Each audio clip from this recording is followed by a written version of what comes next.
So today's Intern Whisperer tip of the week is we are continuing our focus on inclusion in the workplace.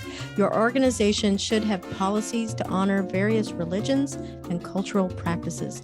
Without an inclusive culture, you will not enjoy high productivity and engagement from employees. This can be done by focusing on different celebrations and holidays. For example, if you give people Christmas Day off, you should make an effort to include other religious holidays. You can also do other little things around the office, like designating a separate fridge for kosher food. You may also provide a room where people can go to pray or meditate. Muslims pray in their workday and will appreciate having a place to go that is quiet. Although these are small gestures, they will speak volumes in your workplace. Then you can motivate employees and show how committed you are towards diversity, equity, and inclusion. Welcome, Amy. I am so happy to have you as a guest on the Intern Whisperer show. Let me make sure our listeners know who you are. It's Dr. Amy Narishkin, who is also the CEO, I'm going to guess CEO, I didn't check this one. Yes. Okay, of Empowering Partners. I am so thrilled to have you as a guest on the show. Likewise, this is so much fun. I love having conversations and seeing how they unfold. And you're exciting to talk with, so thank you. Thank you. My goodness. I know we talked about this on the air or before we got on the air. So you and I are in each other's fan clubs. Yes. Absolutely. Right. So our show is always about education, innovation, and the future of industries and jobs. So if you would please introduce yourself to our listeners using 5 words that describe you and why those 5 words. Oh my goodness. I'm not writing another dissertation, right? No, you don't have to do that. It's just 5 words. So I'm going to say that you're curious. I think that would be one of your words for sure. And you're very positive. I would pick that as a word about you. Interesting choice of words. I would suggest maybe the positivity comes across because presence is really important to me. That I'm practicing presence, that I promote, that I practice what I promote, I should say. Yes. And presence, or another word is contemplation, and seeing what unfolds somewhere between you and me. What I love about cultural intelligence, and that's what I teach cultural intelligence, and that's simply that which enables you to be able to talk with just about anyone. Oh, goodness. Yeah. And you said teach. And so I'm going to guess that might be one of your words that describes you as somebody that teaches, educates others. Yes, I teach. And as I'm teaching, I practice presence. And what an element that's particularly important for cultural intelligence is curiosity. But one of the things that we have to be really careful about when we identify with the dominant culture, like I do, being a cisgendered white woman, is how you might identify me, is I'll have to be careful not to come in hot with my questions. Because so often, if you think historically 400 years of genocidal history in our country, when people of color are asked questions by people of the dominant culture, people who are white, however you want to describe it, children are taken from them or people are deported. Just pretty scary stuff happens. So one of the things I have to be careful about is asking, can I ask you a question? So my curiosity has to be tempered with this courage to step into presence with someone and see where the conversation will go, how it unfolds. Because if they don't want to engage with me, then they need to have that permission. That's true. A lot of times, now I'm a very direct communicator. And when I do that, I don't always think about, I need to ask if this is okay. It's usually I'll say, well, I'm really sorry. I do want to be able to say what I'm going to have to say. And I don't mean this to sound like a microaggression or anything that's offensive, right? Yeah. And my hope is that they know me and they're going to allow me to go ahead and ask the question without it being judged. And when you don't know someone is when you have to tread particularly lightly. Because if somebody knows your heart, Isabella, if somebody knows your heart, then you can ask for a do-over and they're going to give you grace. It's coming in hot when somebody doesn't know you. So I'm married to a foreign-born national, right? He came to the United States when he was at university, and he looks like your average Joe white guy, and he developed an American accent. Mm. Well, because of his background, he grew up in Mexico City and Rio de Janeiro and Rotterdam and in Bangkok, right? Mm-hmm. He's lived in 5 countries. He speaks 4 languages. So, the guy's going to make a beeline for any other foreign-born national that he comes across. And he wants to know about them, right? And being part of the dominant culture, it didn't occur to me that when he comes in hot with his curiosity and his very American accent, that people don't know where he's coming from. Yes. And he realized that some people kind of recoil from him. And, he knows what I do. So he said, what could I do to let people know that my heart's in the right place? And I said, why don't you tell them? And he goes, what do you mean? I said, well, right now you're saying, where are you from? That's coming in hot. If you provide a little context about you, I wasn't raised in the US. I was raised abroad, and I'm really interested in talking and connecting with people who are different like me. Would you mind telling me where you're from? And there's the softness, because you've made yourself a little bit vulnerable by sharing your context before you ask them to share their context. Does that make sense? It absolutely does. It absolutely does. Because I think we always have to establish trust at the beginning and show that this is about a relationship. Yes, you got it. That's how you, or I'm sorry, I don't have the final word on this. This is a way to establish trust with somebody who comes from a different perspective. And whether that's a difference of perspective because of nationality or skin color or religion or orientation, ability. Yes. People who are neuroatypical, you come in hot and they might need time to think, or highly introverted. I'm introverted. I know that's really hard to believe, though.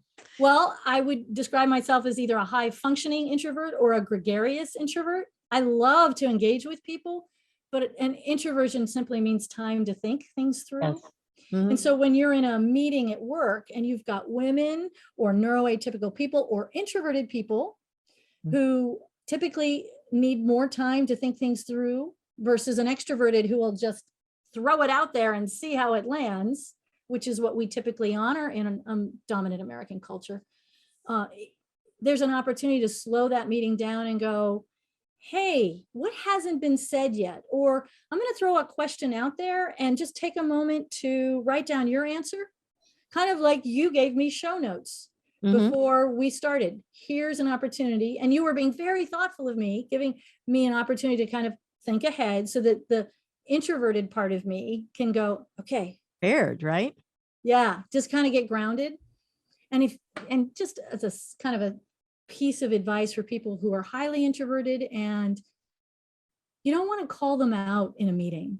You don't want to say, hey, Isabella, what have you got to say? I haven't heard from you. No, don't do that. Just is there anything that hasn't been said yet? I'd love to hear from people who haven't had a chance to share, and be quiet and hold the space and see if somebody speaks up. And if they're still not speaking up, let that meeting close, just circle back afterwards. You want to shoot me an email or catch me in the hall with your thoughts, because Isabella, your thoughts are really important to me. Right. They feel seen on their terms, not on your terms. And what I love about what you just shared also is the fact that it's important for people in the workplace to recognize that when somebody's processing information, they may not have that idea then, but you said, okay, when you're thinking about it later, come and talk with me, because that is something that happens. They'll sit there and go, let me think about that. Yeah. And then it might be a day, it could be a week, but you'll still hear something more than likely because you've opened that opportunity. It's not closed. You're speaking like an educator. You recognize that learning and contributing take place in time and on the spot. That's beautiful. Another group that I actually haven't mentioned, and people ask me, Amy, why do you talk about differences? Shouldn't we just kind of downplay differences? And I'm like, no. Actually, we need to see our differences, because it's our differences that enable us or not to join a conversation. So if you talking, so a person from the dominant culture is the person who comes from this place of power, is talking with a person who's not from a place of power, like a child or a student or a direct report, a person of color, a woman, when a man talking to a woman, for example. So when you're talking with someone who doesn't hold your same power, you want to slow it down and give them an opportunity to share over time. And to your point, particularly historically marginalized groups, when people have been shut down and shut down and shut down, and then, for example, a line worker has experienced just silencing for so many years, and then the manager comes in hot and says, I really want your opinion. I really, really, really do. Do you think she's gonna just all of a sudden open her mouth when in the past that hasn't worked so well? She's been ostracized or fired. So no, I'm fine. I'm not going to share anything. So it may be that the person who's coming from this place of power has to ask 3, 4, 5, 10 times before that person, really? Do you really want what I think? Will feel comfortable. So it's just, when you're coming from the dominant culture and you think, well, I'm just asking, well, they'll just answer. If you're not recognizing, if we are not recognizing that difference has created a very different experience for them, then that can make us kind of insensitive, and we don't want to come across that way. Yes, I agree. I've noticed that, well, I'm an extroverted processor, and I'm really glad that you mentioned it as a processor. It doesn't mean that I'm super outgoing and friendly. I hope I am. However, how I process is talking something out loud. And many times introverted processors are going, I see this look of confusion on their face, and they're going, is she ever getting to the point? What the heck? Yes. And so that's one of the biggest things I like to teach other employers is that, or people, how we process information. It's important to remember, as a teacher, I had to get my thoughts very focused. Okay, what is it that I need to say here? Stay focused. You're actually talking about being present with you. Yes. And what is it that needs to be said here, or maybe what needs to be felt here for a moment so I can get my thoughts clearer. That will help us be more present with the other person. Sorry, I interrupted you. Excuse me. No, you're totally good. Because in this conversation, I'm sitting here thinking, well, we had 2 other words, and I'm going, but what would those other 2 words be? And what I had written down is, you had said presence, contemplation, and we agreed on teacher. But you keep pointing to 2 other words that I think are C words, curious and also communication. So I don't know what your other 2 words are that you would have picked to describe you, but there's so many good words that came out of our conversation. So good. Courage is, it takes courage to hear someone out, to hold the space somewhere between Isabella and Amy. There's this precious thing coming into being. It's not easy to, in our society, we tend toward kind of dualistic thinking, good or bad, in or out, right or wrong, black and white. Whereas, and that can make us uncomfortable with nuance and presence and mystery. And every time I'm talking with someone new, I don't exactly know where the conversation's going to go, just like you and I don't know. And you and I are expressing courage right now because we're allowing this conversation to evolve. And it'll ultimately be a blessing for both of us if we do a great job of practicing presence with one another and feeling with one another.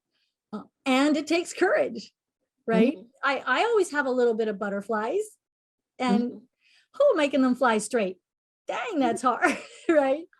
Yes. And I think the other C word that keeps coming up for me is, when I'm practicing presence, I bump into compassion for others and for myself. So in this space between you and me, if you think about, so Father Richard Rohr is a Franciscan monk that I follow his writings, and he talks about respect, meaning respect, or relook, Mm-hmm. or look again. Mm-hmm. So respect comes from looking again, taking a deeper look. And it's in that softer gaze that we find compassion for another. We may not be able to wrap our minds around what somebody's been through, Mm-hmm. but we can certainly understand it must have been hard for them, Yes. right? When somebody says, I remember when an African American man at the end of a workshop that I had done on introducing cultural intelligence, he said to me, he challenged me. He said, Dr. Amy, I don't understand how you can know my experience. How can you teach this? It was a predominantly white group that I was teaching to, few people of color, few women, but mostly white men. And when he challenged me, I could see that there's just, oh my gosh, in the room. And I was on a first name basis because in predominantly white culture, we typically are using people's first names. Mm-hmm. But my experience within African American culture is you use titles. And I remember saying to him, Mr. Smith, let's call him Mr. Smith. I was very intentional about using his title. And I said, Mr. Smith, there is no way that I can understand your lived experience in a society where people of color are oppressed every day and every moment of their lives. There's no way. But what I can do, sir, is teach people the skills to learn how to hear you, to at least appreciate what your experience is like, Mm-hmm. even if they can't imagine or have never had such a lived experience. I think on some level, at some point, they've been bullied. We all have been bullied at one point or another. And when they imagine what that's like on a regular basis, being pushed down, their hearts break. And that's my opportunity to teach the skills. And he said, all right, Dr. Amy. And he gave me permission to go ahead. Oh, wow. That's a big deal. Yeah. For a Black guy to give a white woman permission to speak, Mm-hmm. I was given the green light. So I went ahead and taught my workshop. That is really, yeah, buy-in, big buy-in. Whew. Yes. Yeah, Yes. so there's a little bit of the courage that showed up, but there was mostly, there's no but there. There was courage, that there was this contemplative. And Yeah, it's and this, what I call presence is, because I like to keep it to my 5 C's. This contemplative moment where I was being with him in his pain, and how is it that this woman could possibly imagine, and I can't, and I just own it. yes. And I think that type of honesty is what is so appealing, because people usually are defensive and they'll point to somebody else. Oh, well, it's this, rather than take ownership. And when you take ownership of something, that's when real change can happen, because you're part of the solution now. Well, and it's just what you're saying is I can't change other people, but I can certainly change my step in the dance. How I say and what I say makes all the difference in the world. But I think a lot of us kind of walk around thinking they need to change and then I'll feel better. Oh, yeah. No, that isn't how it works. No. Yeah. Back in the day when I was training teachers how to teach, and, I had, I don't know, 30 or 35, 19, 20-year-olds learning how to manage a classroom, right? You remember in pre-service teacher classroom, you have to learn how to manage behavior. And I would start the very first class, the very first day, the very first sentence with, if you think you're going to change anybody, if you think you're going to manage a class by being here, you're not. And they'd be like, what? And I'm like, the only thing you can change is you as a teacher. And that's hard. Oh my God. It's what manages a group, whether it's children or adults or teenagers, is not anything. I can't manipulate people, but what I can do is think about what I'm saying and how I'm saying it. And people will step in or disengage based on what I say. So I hope to invite people in rather than call people out. I learned that also as a public classroom teacher. I sat there and I had basically 30 to 40 students, in every class, and I would have six classes. And at the end of the day, you're looking at like 200, 250 students. And I went, okay, I cannot move any students out of my classes. That's not an option. That's just I not, know. I'd end up with maybe like one person that go, oh, this is the one I like, maybe 10, right? What we have to realize is we need to focus on what's great about people. And that's what I would do. I'd sit here and go, well, I have to get along with these people, and 16-year-olds or 12-year-olds, no matter what age they were. And that includes my 3-year-olds that I teach in Sunday school. I learned the best lessons from my 3-year-olds. Yeah, you do.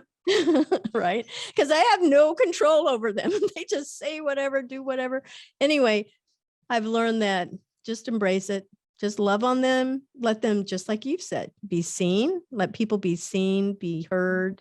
Mhm. Let them know that you care about them. And then they'll follow you anywhere for quite a while, Or at least they'll listen. Yeah. One of the two. Yes, agree. Yeah, you've agree. nailed it. I just finished doing an executive coaching session before this call, and he asked me something similar. How do I influence people? And I said, well, one of kind of the tenets that I live by is, if you want to feel seen or heard by another person, make sure you see and hear them first. And I said, you're the one developing your cultural intelligence. So to create that win-win that you desire, Mm-hmm. you hear them out first. Mm-hmm. Oh, okay.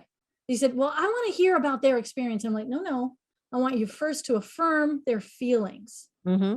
And he's like, but I'm really curious. And I'm like, I know, but it takes courage to slow down, get contemplative, and hear them out. Mm-hmm. And I said, you don't actually have to believe me. Go home and try on your wife. Oh, See, yeah. like, Good example. just hear her out and see how powerful that is. And he goes, okay, I'll do that. And you don't know the results He yet. hasn't come back yet. We don't do another session until next week. Oh, I can't wait to hear it.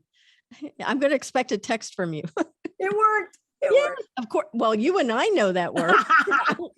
Every woman wants to. The one thing that you don't say to a woman is, I want you to calm down.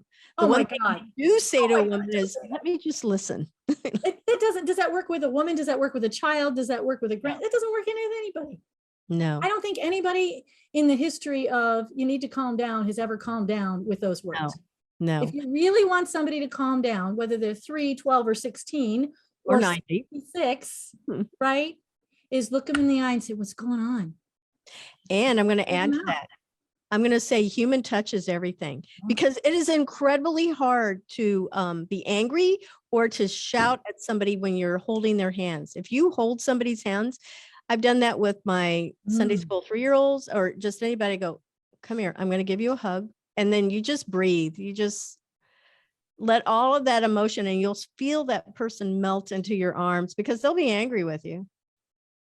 But that's so sweet. And we have to be careful. I'm just thinking about in a workplace environment, of course, we're not going to hug somebody, but we could ask somebody to do something physical, like, could we go and sit in that corner at that table there and just be together? And it would have a similar effect of a human touch, because you're touching them with your presence, with your attention, and that can have an impact. You're in both cases, Isabella, if you're embracing somebody with a physical hug, or you're embracing somebody mentally, in both cases, you're just practicing presence. You're being with them. You're slowing it all down. Yes. You're a natural. So are you. You and I should be on the same company team.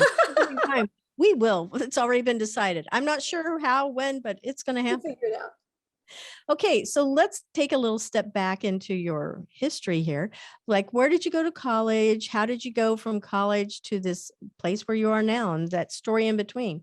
Anything and everything you want to share? Oh my goodness. Relative to this work is I attended the University of Missouri, St. Louis. Mm-hmm. I lived there. Yeah. I did live there. In that part of the world. So that's north part of St. Louis County, very near Ferguson, where Michael Brown was killed.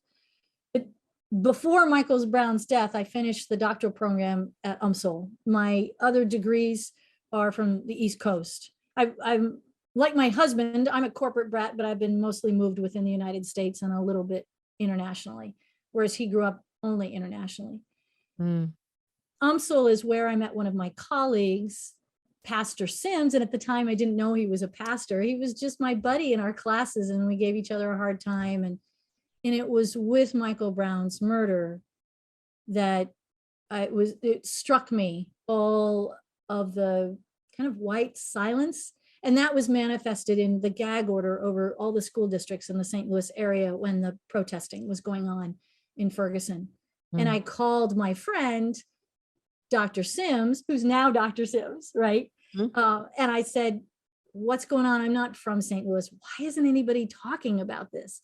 And he's a Black man. He said to me, and this is when I learned that he's a pastor, when I'm speaking from the heart of a pastor, people will allow me to speak, but otherwise my white friends don't want me to talk about it. And I'm like, oh my goodness. Wow. So it's not just me that's bumping into this. And he said, no. And I said, okay, so within your community, I'm assuming you have an African-American church. And he said, I do. And yeah, we talk about it, but we're so accustomed to tragedy. And I just like, oh, stop. You mean we've got people who have this deafening silence and people who are talking about it, and they can't communicate at all about what's going on. And it was that initial conversation, we wondered together what could help people jumpstart conversations. And we actually wrote an op-ed piece for the St. Louis Post-Dispatch about how to jumpstart conversations. And then we prayed over it. The two of us just kind of let it go. He and I kept our conversations going. And now our relationship's gone much deeper, because now we're talking about race for the first time, just out there. Yeah. And I had never talked about race before. I grew up as a rich white kid, right? It was all new for me. So he's pushing on me. And he's got an all Black church, by the way. It's my church now, but so it's not all Black now because we're there, but he was getting pushed on too. We were mutually learning and growing together. And it turned out that that op-ed piece got circulated around St. Louis area. And I got an email back a couple months later saying, Amy, it's starting in our school district because of the op-ed piece that you and Dr. Sims put out there and prayed over. It helped lift the gag order in one school district. I don't know its ultimate impact, but it helps somebody get some wheels under them and get going. And in the conversations with Pastor Sim, we opened them up to people in his community and also whites. And that's when forever the teacher in me began to notice that there was some skills missing. We just didn't have the skill set. So the average white person knows one Black person and the average Black person knows 8 white people. And that's partly because of demographics. We're only about 13% Black in the United States. We're about 18% here in St. Louis. So we just don't know. But the other piece of that is the brain doesn't naturally head toward people that are different. Why stress ourselves out, right? And so we don't know Black people. We learn white history in schools, and we don't have to think about race, so we don't have any vocabulary for it. And that really puts us behind the 8 ball.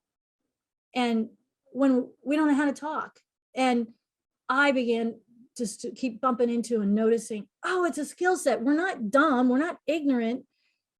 We're just unaware. And I was like, I can teach that. And then I was like, nope, I'm not going to teach that. And that's too scary. And Pastor called me back and he goes, get back over here. And I'm like, no, I'm just going to hide. And he gave me permission to hide for several months. It's a lot easier just to be white and just ignore it. Right. So honestly, there was like 4 months that I just hid because it was too hard. Oh my goodness. Well, I've had a lot of exchange students live with me. And I went, it's not possible for me to go to all these places for a number of reasons, but I love to live vicariously through them. And when they come and they live with me, and I've had some from Macedonia, from Saudi, from France, from Russia, from China, and from Colombia, I've learned about their culture, their customs, and I've been able to ask questions that we wonder about in America. We go, well, we hear this. Is this true? And, they'll flat out tell you if it's true or not, because, that's their country. by getting to know them on that level. And some of them have been with me only for 2 weeks, and some of them have been with me for a year. In Macedonia, that was another country too, Yeah, yeah. Macedonia. Good for you for naming them all. Oh yeah, well, I love that. Thank you. The thing about getting to know different people. Now, I do have biases when I pick people to I work hope with. so. You wouldn't be human if you didn't have biases. Right? Yeah, we want to reduce it. But the ones that I like to pick as my biases to work with are first veterans. They know how to lead, they know how to follow. They come in all different races and genders and ethnicities, to be honest. Veterans. The second one, and it's not in this order. The second one is neurodiverse, because I love individuals with disabilities, but it can be anything. Right now I have a deaf student that's working with me, and she is in video production. I go, how do you do that? How do you edit these things? And so we're doing these series of shows called I Am the Face of Diversity. That's our hashtag, our PR Very campaign. cool. And we're also doing these behind the HR curtain conversations. So I'll invite you back for one of those conversations. Awesome. Too. And the behind the HR curtain are subject matter experts just raising awareness about things like race, ethnicity, disabilities, abilities, whatever the topic is. And those are uncut, they're raw pretty much. They'll be on our YouTube playlist. But the other ones are I Am the Face of Diversity, is to raise awareness about what makes us each unique, but yet we're the same. Absolutely. So, both and. Veterans, and then there's individuals with disabilities. And then the third one I pick is always international, because I like to learn about other people's cultures very, very much. So I think when I'm looking at who I like to work with, I pick people that are different from me, because that takes courage, Isabella. That takes courage. Oh, thank you. It does. But I also want them to know me as much as I want to know them. So everybody, and different generations. I think if you pick the I'm glad you brought that up. There are generational differences that can really throw us. Yeah. And because of the technology that we're born into, and that we know that it impacts how we communicate with each other, but it also creates a stereotype in our mind. And then if we work across those generations, then we can begin to build better bridges, obviously. Yeah, you're talking what I would term mutual mentoring. Yes. Right? I call it peer and reverse mentoring, but Perfect. It's all mentoring. You're right. Absolutely.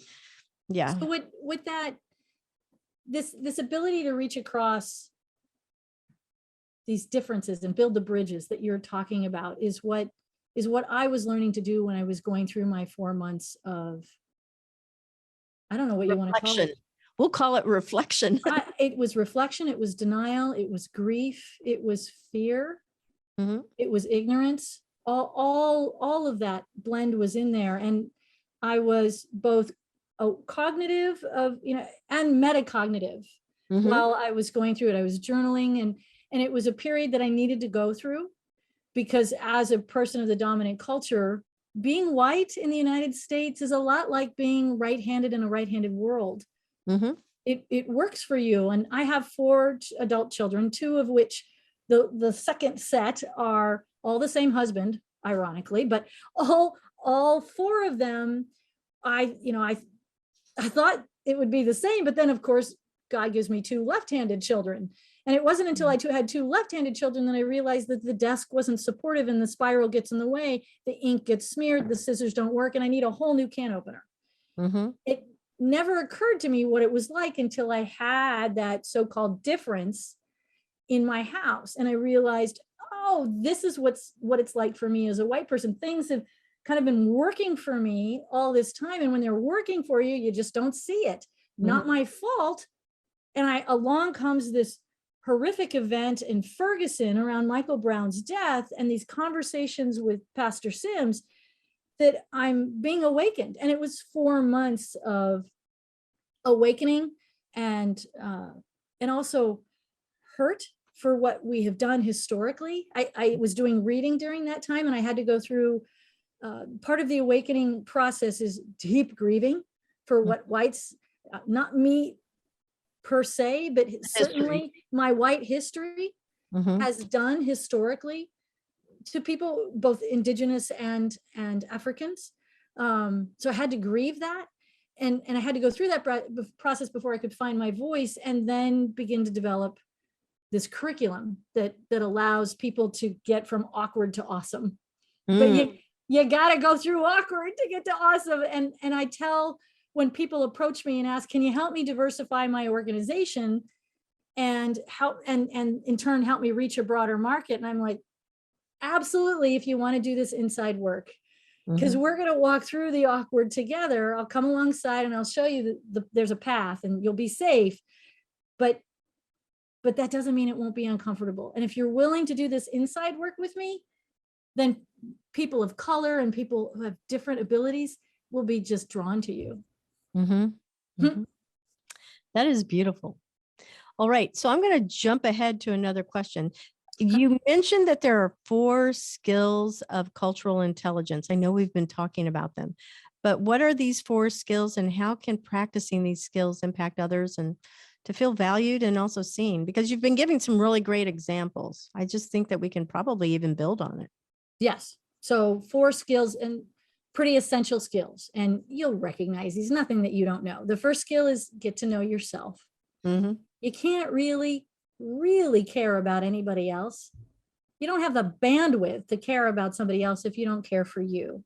You can certainly fake it. Absolutely. We can feign interest. We can say, oh, tell me about you. Tell me about your feelings. But honestly, if you haven't sat in presence with you and gotten to know you and value you, I don't understand how you can really value. And it wasn't until I really valued that 4 months of pain and was like, all right, Lord, universe, whatever you want to call something that's bigger than me. What is it that you're teaching me here? Because I could demonize this grief and this conviction and this pain, or I can let it teach me. And in that process, I was getting to know me. And when I was reading a lot about what we have done historically within two African-American communities as white people, and I was grieving. So for example, we were, in the 1800s, in the 19th century, cotton was the #1 commodity on the world market. And in 1805, we were harvesting, I think it's like 2.5 million bales of cotton a year. And by the time the war broke out in 1865, it was like 3.5 billion bales. And we did that off the backs of Africans. And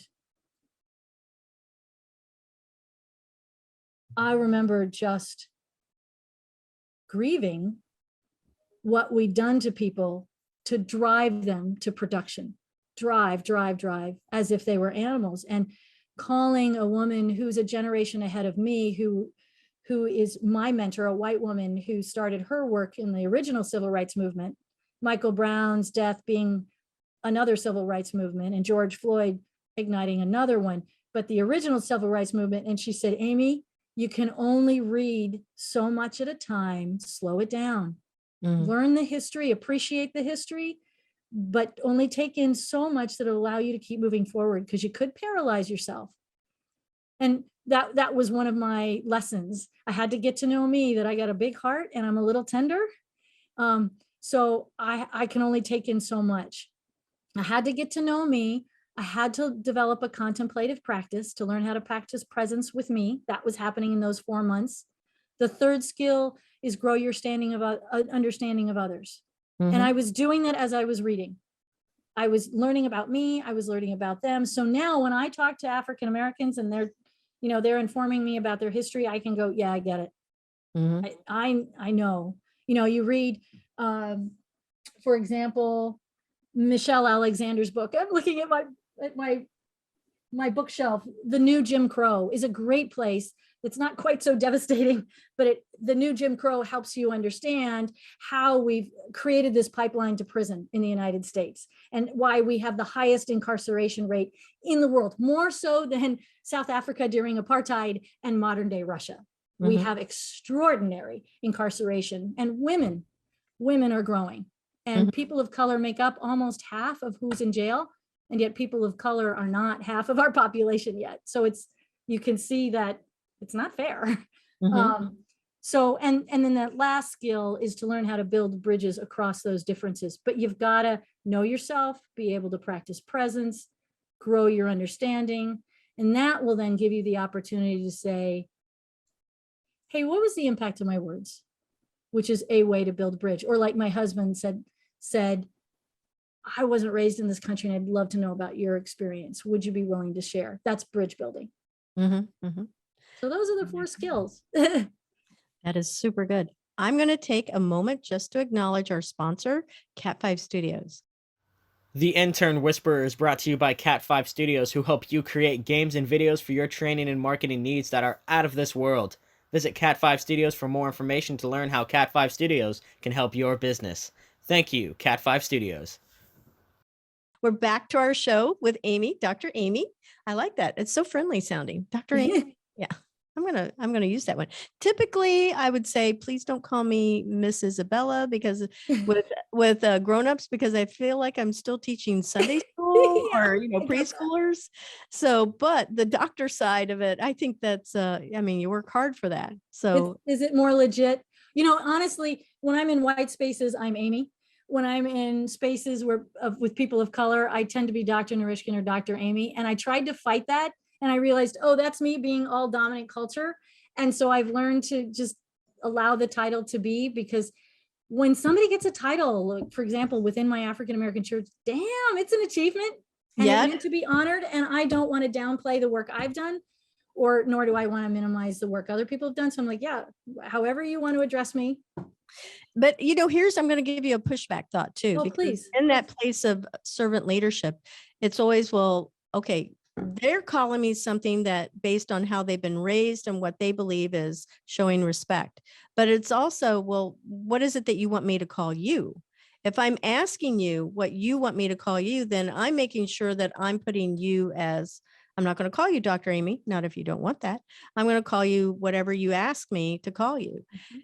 And then that actually reframes everything inside of the head of the person that I'm speaking with. And they go, you know what? I never thought of it that way. So there's 2 ways to look at that. And so I don't see that as pushback. I see that as thoughtfulness. Yeah. It's you're not pushing back on me at all. I know enough about African-American culture, like not much at all, that titles are really important. So in that context, I will start with title. And then I will do what you're saying, kind of that second step. Do you mind if I call you Mr. Smith? And no, that's fine. Or I actually had to ask my pastor, do you mind if I call you Julius when it's the 2 of us? Because in that space, he's Pastor Sims. Yes. And I asked permission. So yeah, we're both on target. Yep, absolutely. Absolutely. I'm going to go back to a different question. On your LinkedIn page, it says that you have superpowers. I love superhero movies. I love it to pieces. So I want to know more about this. Tell us, what is your superpower and how did you get it? And how do you show superpowers to others? Oh my goodness, a fully loaded question. Yes. Diversifying organizations, it starts within with this contemplative practice. So a superpower in a movie could come with a lot of noise and a lot of physical strength and a lot of confidence, or at least feigning confidence. Yes. In my case, superpower means slowing down to go fast. So I was doing that executive coaching session this morning, and this gentleman was saying to me, I don't understand. We have communities to serve with this hospital. How do we have an opportunity to do this training? Like, I don't know. Do you? Do you have the time to slow down so we can speed up? And he goes, what are you talking about? And I said, because you got to start with you. It goes back to these 4 skills. Get to know yourself. Love you, because once you love you, you're going to be able to hear them a whole lot better because your needs are met. But as long as your needs aren't met, there's this noise going on in just clamoring for attention. But if you want to be truly selfless and truly about the other person, you got to get these voices, these needs of yours met. You need to see you and love you. And that gives you the bandwidth then to really serve the community. When I was working with a a Jewish organization, philanthropic organization, best of intentions, well-to-do, highly educated group of people, right, who are minority in disguise, right? They look like white people, but hearts break because if you think about it, bombs go off in synagogues and anti-Semitism is on the rise in this country and around the world. And yet they were the most giving group of people I've ever met. And yet they were realizing, as we were doing the workshops and in training them to hear people out and practice presence, they realized that one of their programs was taking the children from their parents. And they were like, oh my God, we got to throw it all out. That's not loving. And I said, hold up. I bet there's part of that program that is loving. Mm-hmm. And there's part of the program that could be conceived as harsh. Mm-hmm. So maybe we need to slow it down Mm-hmm. and find out. And in your conversations with those mamas, find out what they need Mm-hmm. and adjust your practice and your policy, your organizational policy, when you've really found out. So I think the superpower still goes back to this contemplative presence, and you bump into compassion. Yeah, I definitely, I love everything that you're sharing here, because I'm seeing just so much. This is so needed in the workplace, because when I look at like the other questions that we have, and we will never reach all of these questions, so we will have to have another time together. Okay. I sit here and I go, you know, what we're teaching when I'm going to take another step back. When I first started teaching writing in middle and high school students, we used to be teaching values. So it sounds like what we're teaching is really a values, and helping people to see what values are, because in our fast-paced technology world, everything is moving so fast. And that reminder to be slow down is key to everything, because people don't think about planning. They talk faster. There's so much based on technology Busy, that yeah. accelerates everything. Busy, yeah. And we have to be really careful, because with cultural intelligence, we look at our own contexts. So when you are developing that skill of getting to know yourself, you're Mhm. getting to know your own context. It's not a world of technology, it's actually Western culture. And Mhm. Western culture that is task-based, as Mhm. opposed to the countries that are coming online now, BRIC. So Brazil, Russia, India, China, South Africa, Saudi Arabia, they're all relationship-based countries. They Mhm. industrialized later. So to this day, they are relationship-oriented. And if we Americans want to do business with them, we're actually going to have to use our cultural intelligence and slow down and move in contemplatively and be willing to have 3 cups of tea. They want to have a relationship. They want to get to know you. And it's in that getting to know you that trust is built on a little bit of vulnerability, because you've shared something about you. And that's why we need cultural intelligence, not stereotypes that like lock people in, but an awareness of what's around us. So the guy I was working with this morning, he's like, forces around us. And I'm like, you mean your culture? Mhm. Had this urgency of being task oriented. It's when you don't know your culture that you're in the back seat and it's driving you. But when you do know, hey, Mhm. wait, this is a time that I can put aside my to-do list. And now I'm going to be with this person. I'm going to be all in with Isabella right now. Mhm. That's that space that opens up between us. Mhm. And if I didn't know about my culture, I would just driven right past this. I would have been driven. Mhm. But I love how some cultural, just a little bit of cultural awareness puts you in the driver's seat and gives you some power. Oh, there's superpower.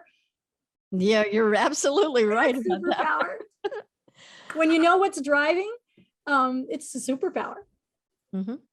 Very much. And everybody has those superpowers. We don't see them as superpowers Not because, yet. yeah, not yet.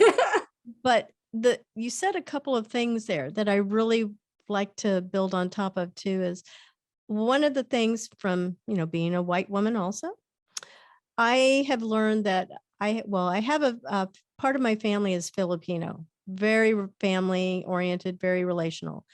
I have a lot of friends that are from Hispanic culture. again, extremely relational. Mhm. And I gravitate towards those cultures that are that way because I feel that I'm definitely included. You're at home. Yes, exactly. At home, that's key.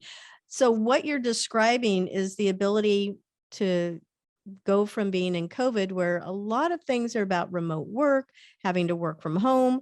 There's these feelings of isolation that are in there. You only know your immediate people that are around you that are in maybe in the house. Right. You create this space to have relationships that are built on first trust and key values that are making everyone feel seen. And the people that I work with come from all different walks of life. Right. So I always, again, going back to that, I appreciate it because when I go outside at night and I look at the star just to get perspective, Yeah. it is not all about me. What is the problem that I have? And I look at the vastness of the sky and the stars and everything that's out there. I sit here and I go, okay, I can breathe again. Nice. And by working with other people does make me feel that I'm closer to places that I've never been. Oh my goodness. And it's interesting, this podcast, this show that you're running is relational. Yeah. Your approach to this work is how you've been enculturated. And it's not hard for you. This would be very hard for some people who are very task oriented, but for you, it just flows, and you allow the mystery of how the conversation is going to unfold. You're extraordinary in your ability to do this, to engage and practice this contemplative posture with people. And I love that you recognize where it's coming from. You're Filipino and you said Hispanic background? Actually, no, I have neither of those. My cousins, my uncle, white male, married a Filipino woman. So my cousins are Filipino, but I love the family. I just sit here and I go, oh my God, I spent Christmas out there, and I went, it's 3 days of Christmas celebration and nobody sleeps. It is amazing. Oh, awesome. Yeah. And what's extraordinary is that when we have the courage as Americans to step into spaces of relationship, like here on your podcast, or going to the Philippines, or talking with your African-American neighbor or colleague, and stepping into this conversation, that you feel connection like you've never felt before. A to-do list can kind of get in the way of connecting with people. Yes, it absolutely can. There's a huge benefit of slowing down. I've actually had, and I was working with an engineering company, and one of the engineers said to me, I don't understand that we're all about productivity. Why do we have to talk about seeing people and being connected? And I said, I don't know. I'm just kind of thinking about some research I read recently. And I said, can I share it with you? And he said, all right. I always ask before I push. I don't push without permission. And he said I was allowed to. And I said, did you know that a doctor cuts his or her litigation in half by spending on average an extra 3 minutes with their patients? And he was like, oh. And I'm like, you got 3 minutes to spend with somebody? And he goes, all right. I said, can you imagine as an engineer the innovation that could happen and the collaboration that's possible for an extra 3 minutes? I don't know. What's the cost? He's like, all right, Amy, I get it. He walked away. Yeah. You're not talking, I mean, sometimes it's 3 days at Christmas, but it's not always that much time. Oh, no, it's not. And, I was even having a conversation with one of my interns yesterday, and it was 45 minutes of, playing with Canva to produce a Yes. graphic. And I was teaching him a lot about design. Now I sat there and I went, I spend a lot of time with him because he's very relational. I get that. He's also a veteran. So there's, a number of reasons, multidimensional reasons why I spend more time with him. One of the things I said to him, I said, you want to go into consulting, and you want to also be able to go into, you think you want to be an HR consultant or a business consultant. And I said, so let me give you something else to think about. How much time have we spent on this, and where could my time have been spent differently instead of spending 45 minutes on this one thing? Because we have these other things that we were supposed to accomplish. And I saw his face fall, and I went, okay, I may have hurt his little heart, but he wants to be a consultant. And part of being a consultant is you really have to listen a lot. Yeah, you do. And you better get it right when you come in, and because otherwise you're not going to be their consultant much longer if you can't nail it. So I said, it's really very important that you pay attention to details so that you're seeing it without me having to show it to you. Mm. And this is my second semester with you. So I'm thinking that you would see these things because we're in month 4, Yeah. Yeah. And I'm going to let him ruminate on that for a little bit and think about it, because he's also very self-reflective. And I believe he'll get there, because it was a hard thing to say, but he also knows me, and there's an element of trust, and he'll let me say something like that to him. And if you hadn't done Isabella, if you hadn't done, I mean, you do you, and it builds trust because you share yourself. Yeah. I don't think he would have opened up to you. That's just precious that he opened up to you. Well, we'll see how it goes. We'll see. Okay, so we have to text each other next week and see how it turns out. I will, because I have a meeting on Friday. And so when I have that meeting, I'm going to say, so I know I said something that I believe it appeared that it may have been hurtful for you. But I'm telling you, if you're trying to get to this place, you're going to hear things that are really hard to hear. And people are going to say, is this the best use of our time? Nice. So, yeah. It was a teaching moment, but I have to go back and I want to see if he connects the dots on his own rather than me connecting the dots. That critical thinking and problem solving is obviously clearly needed in the workplace, even within ourselves, because you're talking about being self-reflective, and my goodness, you have to know yourself. And what you're doing for him is modeling. You're modeling the kind of leadership that you want him. You're practicing what you're promoting is basically. Yeah, I do always hope that. Yeah. Thank you. I appreciate those words of affirmation for sure. Well, it's so hard to believe we are at the end of our show. Oh, so there's 2 questions with you. Thank you. Well, it's because it's so good. It's such a good conversation with you. My goodness, it's been great. I'm serious. I'm going to go and move you over onto the behind the HR curtain conversation. Okay. So what is the best mentoring advice that you want to share with our listeners? I think fall in love with you. Fall in love with yourself. There's a lot of talk around make it about the other person. And I want you ultimately to be able to make it about the other person. It's so often, if we've got a lot of clamoring going on in our head, something needs attention. And attend to that little one. Yeah. And you take care of you. You're in the airplane, right? Do you put the mask on the other person or yourself? There are times what you're saying is you got to put that oxygen mask on yourself. Yeah. And so really, really see you and your uniqueness. So we don't want to minimize people's differences. Because organizations are successful when you've got greater innovation, and greater innovation comes from individual unique ideas, and people will not feel comfortable sharing their uniqueness unless it's embraced by the leadership. And it can't be embraced by the leadership if the leadership isn't embracing themselves and their own uniqueness. It kind of one thing leads to another.